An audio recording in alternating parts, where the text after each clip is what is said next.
आप सभी लोगों को जो मेरा चैनल देख रहे हैं सभी को मेरी तरफ से नमस्कार। मेरा नाम डॉक्टर रवि प्रभात सिंह है और मानसिक रोग से जुड़े विषयों के ऊपर मैं इस चैनल पे आम आदमी को, उसके परिवार को ये बताने की कोशिश करता हूँ कि अगर आपके परिवार में किसी एक में भी कुछ इस तरह के लक्षण दिखें जो मानसिक रोग से जोड़ते हैं तो आप उनको पहचानें और अपने नज़दीक किसी भी मानसिक रोग विभाग के साइकियाट्रिस्ट को दिखाएं या आप मुझे संपर्क कर सकते हैं। मैंने अपना नंबर मेरे डिस्क्रिप्शन में दे रखा है, आप मुझे कॉल करके मुझसे संपर्क करें, मेरे से अपॉइंटमेंट लें और फिर आप मेरे से अपने पेशेंट के बारे में पूरी बात कर सकते हैं। ये चैनल मैंने इस कोरोना के वक्त, क्योंकि आना जाना बहुत मुश्किल है इधर से उधर, इसीलिए शुरू किया है कि परिवार के लोग मरीज के घर बैठे मुझसे बात करके मुझे 4G वीडियो कॉलिंग पे अपने मरीज़ को दिखा के मेरे से एक बार सलाह ले सकते हैं। दवाई देनी है कि नहीं, मरीज़ को देख के मैं आपको बताऊंगा और अगर दवाई की ज़रूरत पड़े तो मैं आप अपने शहर से ही प्रिस्क्रिप्शन मैं यहाँ से भेज दूंगा। आप अपने शहर में ही बैठे बैठे दवा दुकान से दवाई लेके एक बार इलाज शुरू करें और जैसे ही कोरोना कुछ ठीक होने लगेगा, कुछ हालात स्थितियां नॉर्मल होने लगेंगी तो आप मुझे आके भी मेरे अस्पताल में यहाँ पे जहाँ मैं रहता हूँ यहाँ आप दिखा सकते हैं। मैं सिरसा में रहता हूँ, हरियाणा में रहता हूँ, मानसिक रोग विभाग से जुड़ा हुआ हूँ। जैसे कि मैंने पिछले वीडियो में भी कहा था, आप लोगों को हमेशा कहूँगा, आज भी कह रहा हूँ कि मास्क पहने, ज़रूरत नहीं हो तो घर से ना निकलें, कोशिश करें कि एक दूसरे से दूरी बना के रखें। बाज़ार में जब भी जाएं, कोरोना के केसेस इस ठंड के मौसम में सभी वैज्ञानिकों ने, बड़े बड़े डॉक्टर्स ने बताया है, एक्सपर्ट्स ने, कि बढ़ेंगे, नॉर्थ इंडिया में घटेंगे नहीं, तो कृपया अपना ध्यान रखें। पिछले वीडियो में मैंने आपको बताया था एक तरह के मानसिक रोग के लक्षण जिसको हमारी भाषा में, डॉक्टरी भाषा में, साइकेट्री में हाइपोमेनिया कहते हैं, जिसमें मैंने आपको मेरे पिछले वीडियो में जो इससे पहले बनाया था कि इसमें तेज़ी आ जाती है, मरीज में थोड़ा ज़्यादा बोलने लग जाता है, ज़्यादा खुश रहने लग जाता है, ज़्यादा खर्चा करने लग जाता है, छुट्टियां ज़्यादा लेता है, ज़िंदगी को बहुत लाइटली लेने लग जाता है, काम पे ध्यान कम हो जाता है। ये सब चीज़ें और बहुत कुछ मैंने उस वीडियो में बताया था। तो आज के इस वीडियो में उसी बीमारी से जुड़ी हुई आज एक बीमारी के बारे में बताना चाहूँगा। वो थोड़े छोटे लेवल पे बीमारी थी। आज वाली बीमारी का नाम मेनिया है, इसको मेनिया कहा जाता है और मरीज को मैनिक पेशेंट कहा जाता है। इस बीमारी के अंदर जो मैंने पहले कहा था वो सभी चीज़ें बड़े हाई लेवल पे पहुंच जाती हैं। जो लक्षण हैं वो बहुत ऊंचे लेवल पे पहुंच जाते हैं। जैसे अगर उसमें थोड़ा ज़्यादा बोलता था हाइपोमेनिया में, तो इसमें बहुत ज़्यादा बोलने लग जाएगा। मरीज़ 24 घंटे जब तक सोएगा नहीं, बोलता ही रहेगा। आपको, परिवार के सदस्यों को चुप कराना मुश्किल हो जाएगा। चुप कराओगे, 1-2 सेकंड चुप रहेगा, फिर बोलने लग जाएगा। हाइपोमेनिया में अगर वो थोड़ा खुश रहता था, थोड़ा मजाक करता था, तो इसमें हद से ज़्यादा खुश रहेगा। इतना खुश रहेगा कि अगर उसको कोई गाना सुनने की इच्छा है तो वो मोबाइल पे या टीवी पे वो गाना चला के पूरी ऊंची आवाज़ में सुनेगा। उसे डर नहीं लगेगा कि परिवार के लोग या पड़ोसी क्या कहेंगे, डांटेंगे नहीं, डांटेंगे नहीं, कोई दिक्कत उसको नहीं होगी। वो बहुत ज़ोर से सुनेगा। अगर वो कम खर्चा करता था फालतू का, तो इसके अंदर, मेनिया के अंदर, वो हद से ज़्यादा खर्चा करेगा।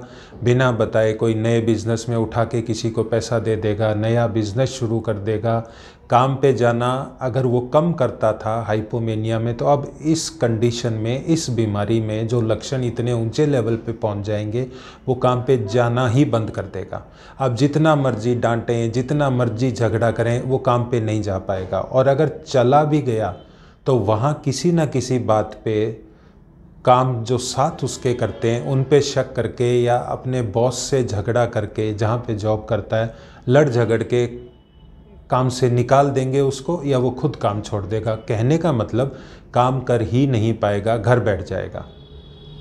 ध्यान किसी भी चीज़ में अगर पहले वाली बीमारी में थोड़ा घट जाता था, समझिए कि अगर 100 के स्केल पे हाइपोमेनिया में ध्यान अगर 25% घट जाता था, किसी भी काम में कंसंट्रेशन घट जाती थी और जो है करने के अंदर अगर उसकी इच्छा थोड़ी कम हो जाती थी काम को, तो इसमें 70% उसकी अटेंशन और उसकी कंसंट्रेशन अपने काम के प्रति 70% तक ख़त्म हो जाएगी, रहेगी ही नहीं। कुछ शुरू भी कर लेगा तो भूल जाएगा, छोड़ देगा, दोबारा उसकी तरफ 24 घंटे देखेगा भी नहीं। आप उससे ज़बरदस्ती, कहने का मतलब मैं और आगे लक्षण बताता जाऊंगा। पहले वाली अवस्था में हाइपोमेनिया में अगर आप उससे कुछ कह सुन के करवा भी लेंगे अपनी मर्जी से, इसमें आप उससे कुछ नहीं करवा पाएंगे। जितनी मर्जी बहस कर लें, जितनी मर्जी उसके साथ ज़िद कर लें, किसी भी कीमत पे आपकी कोई बात वो नहीं सुनेगा। डांट लें, 5 मिनट बाद वो फिर वैसा हो जाएगा।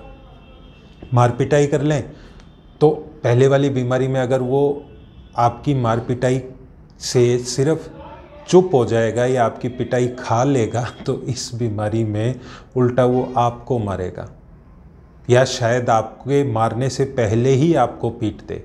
इतनी बुरी तरह से इसमें बीमारी के लक्षण बढ़ जाते हैं मेनिया के अंदर। और मैंने आपको बताया कि नींद अगर उसमें थोड़ी कम होती थी हाइपोमेनिया में, तो इसमें नींद आएगी ही नहीं, बिल्कुल नहीं आएगी। आप हैरान हो जाएंगे खुद अपने परिवार के सदस्य को देख के कि ये सोता ही नहीं है। कहीं और भी पहले भी अगर आपने दिखाया होगा तो आप यही कहेंगे उस डॉक्टर को कि डॉक्टर साहब ये 1 घंटे भी दिन में नहीं सोता है, 24 घंटे में सोएगा ही नहीं। पहले वाली में अगर थोड़ी नींद घटती थी तो सोएगा नहीं, थोड़ी भूख घटती थी या ज़्यादा लगती थी तो इसमें हो सकता है या तो सारा दिन खाता रहे या खाए ही ना, बिल्कुल ना खाए। उसमें अगर थोड़ा सजने की और थोड़ा अच्छा बन के दिखने की इच्छा होती थी हाइपोमेनिया में, तो इसमें सज धज के रहेगा। बहुत सुंदर सुंदर कपड़े 15-15 जोड़ी 10-10 जोड़ी अपने लिए खरीद लेगा, रोज़ बदलेगा। औरत है तो रोज़ मेकअप करके रहेगी, सुंदर बन के रहेगी, नए नए हार श्रृंगार करेगी, जो पहनने की चीज़ें सोने चांदी के आभूषण वो बदलती रहेगी, या नहीं पहनती होगी कभी तो पहनने लग जाएगी, कभी लिपस्टिक नहीं लगाई होगी तो लगाने लग जाएगी, कभी पाउडर बिंदी नहीं लगाई होगी तो लगाने लग जाएगी। आदमी होगा तो सूट सिलवा लेगा जो पहले कभी नहीं सिलवाया, 4 कमीज फालतू ले आएगा चाहे पड़े हों, और महंगे लाएगा। इसमें सस्ता कुछ नहीं होगा, महंगा करेगा। जो बाहर निकलता होगा वो फालतू का खर्चा करेगा और बुरी तरह से खर्चा करेगा।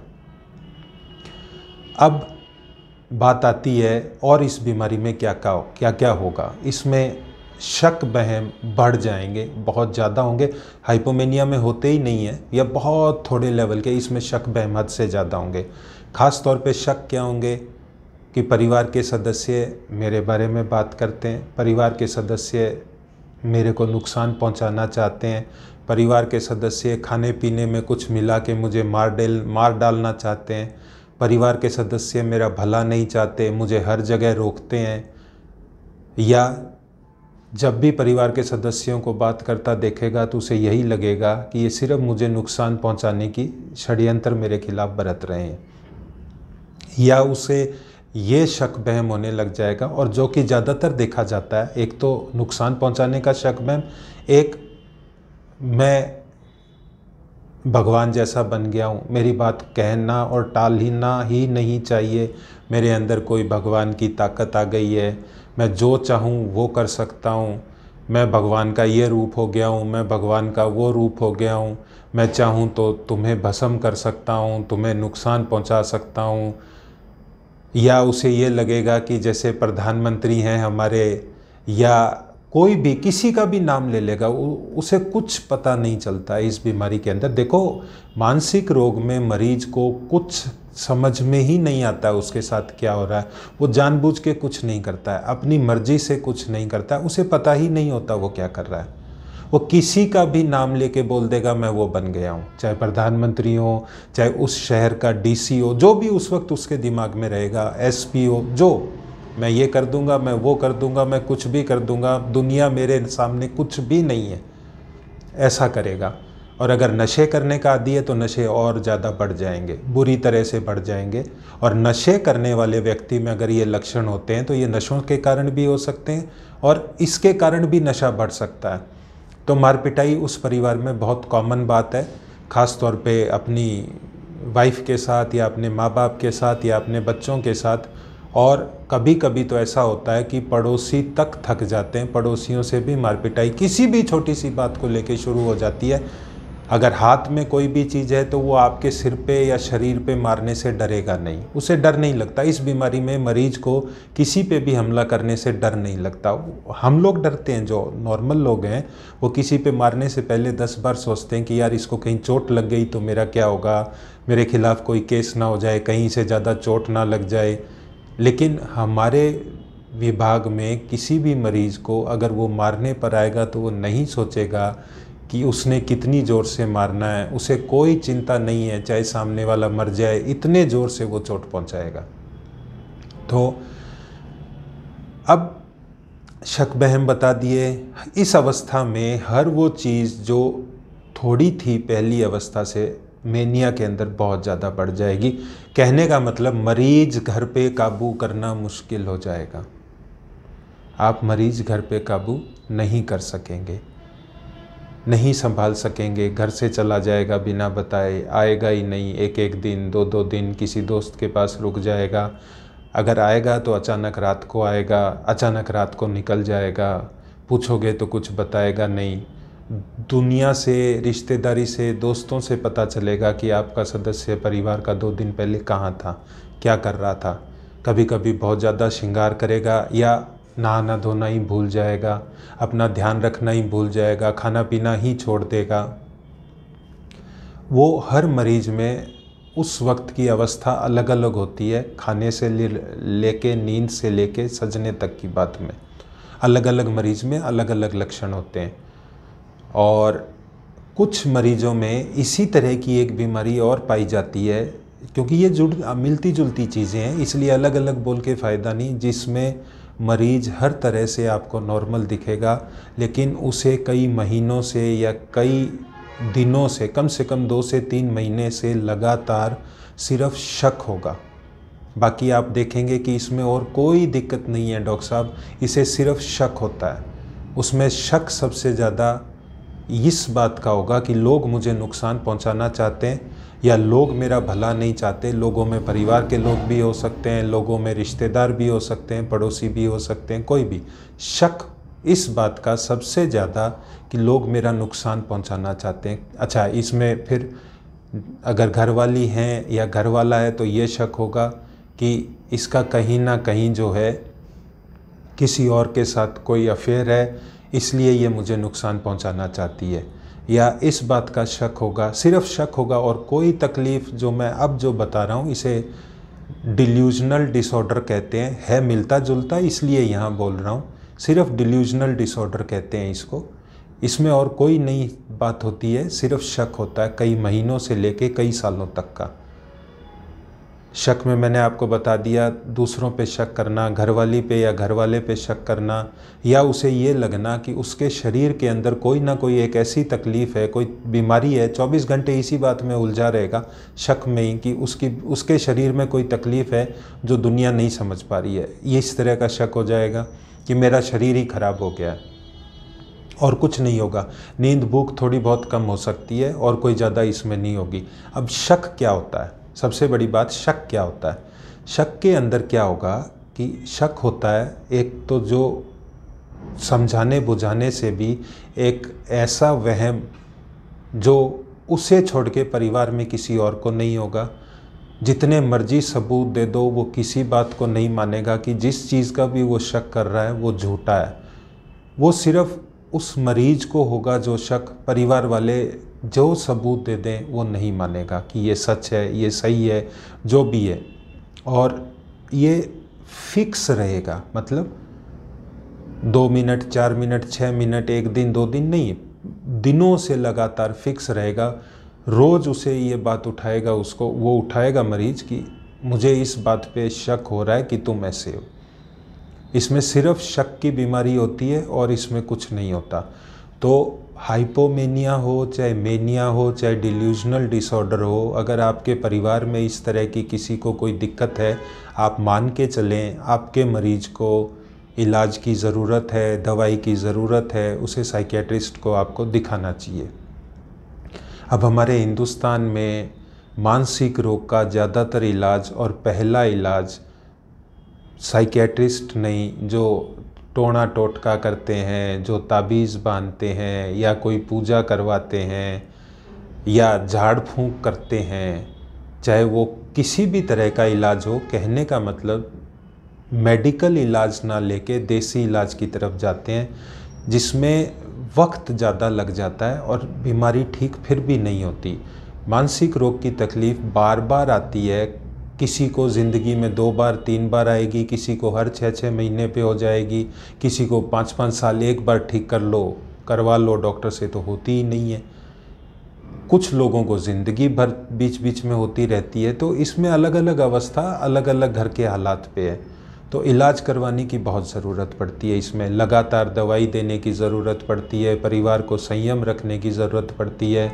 जितना मर्जी लाख समझा लो, दवाई देना भी परिवार को आसान नहीं होता मरीज को। तो इसमें हर चीज़ जो होनी चाहिए वो आप मेरे से फ़ोन पे बात करके, संपर्क करके मेरे से पूछ सकते हैं। इलाज भी मैं मरीज से बात करके ही शुरू करूंगा, सिर्फ परिवार के कहने पे नहीं होगा। एक बार मरीज से बात मेरे लिए करना इलाज के लिए बहुत ज़रूरी है। इलाज शुरू करवाएं। इस तरह के मरीज को ज़्यादा देर बिना दवाई के ना रहने दें, क्योंकि उससे परिवार का भी नुकसान हो सकता है। कई बार लड़ाई ज़्यादा हो गई और वो काबू के बाहर हो गया और चोट लग गई परिवार के किसी सदस्य को, तो नुकसान होगा। कई बार इस तरह के मरीज गुस्से में अपना भी नुकसान कर लेते हैं। दीवार में सर मार दिया, हाथ से कोई चीज़ तोड़ दी, कांच सिर पे मार लिया, कांच से हाथ से कांच तोड़ दिया, किसी चीज़ में पैर मार लिया गुस्से में, कहते कहते मैं ये कर दूंगा, मैं वो कर दूंगा, और वो कर भी देते हैं। कुछ मरीज तो गुस्से में आज कह देंगे कि अगर मेरी इसमें ज़िद क्या होती है इन तीनों चीज़ों में सबसे ज़्यादा, कि मेरी बात मानो, अगर मेरी बात नहीं मानोगे तो आपका नुकसान होगा, ख़ास तौर पे मेनिया के अंदर। तो इसमें कुछ मरीज जब देखते हैं कि परिवार वाले उनकी कोई बात सुन ही नहीं रहे हैं, मान ही नहीं रहे हैं, तो कभी कभी कुछ मरीज इस हद तक खुद को चोट पहुंचा लेते हैं कि उन्हें हॉस्पिटलाइज मानसिक रोग के लिए नहीं, उस चोट को ठीक करने के लिए करना पड़ता है।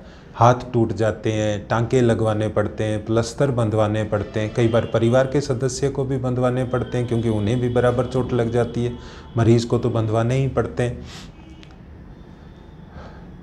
इन चीज़ों से जुड़ी किसी भी लक्षण से अगर मरीज को दिक्कत है तो इलाज शुरू करें। मैं यहाँ पे इन सब बातों को रखने, आप सब लोगों ने अपने परिवार में किसी को अगर ये दिक्कतें हैं तो मुझसे पहले भी दिमागी रोगों के जो साइकियाट्रिस्ट जिनको कहते हैं उनको आपने दिखाया होगा, इलाज लिया होगा, तो आपको अपने मरीज़ की बीमारी का पता होगा। लेकिन मेरा यहाँ पे जो मकसद है वो ये है कि जिनको नहीं पता, जिन्होंने नहीं देखा, वो समझें, देखें और इलाज को जल्द से जल्द शुरू करवाएं, घर बैठे ही, बिना कोरोना टाइम में बाहर निकले, बिना रिस्क लिए कोरोना की। क्योंकि हमारे वाले मरीज़ तो सुनते भी नहीं हैं, घर में टिकते भी नहीं हैं, बाहर निकल गए तो खुदा ना खास्ता ऐसा हो जाए कि वो कोरोना लेके घर पे आ जाएं। तो कोशिश करें कि अगर इलाज शुरू नहीं करवाया है तो जब तक इलाज शुरू करवाएं, मरीज़ को घर पे ही रखने की कोशिश करें, बाहर कम से कम जाने दें, ताकि कोरोना की वजह से ना हमारे मरीज़ को ना उसके परिवार को कोई रिस्क हो कि कोरोना घर में आ जाए।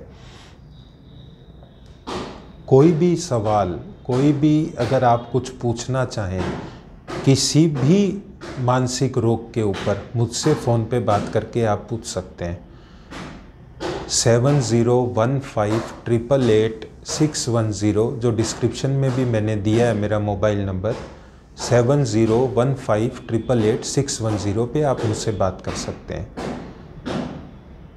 और लेट मत करें अगर इस तरह की कोई दिक्कतें हैं, क्योंकि लेट करने से हमारे विभाग के मरीज़ को बहुत नुकसान होता है।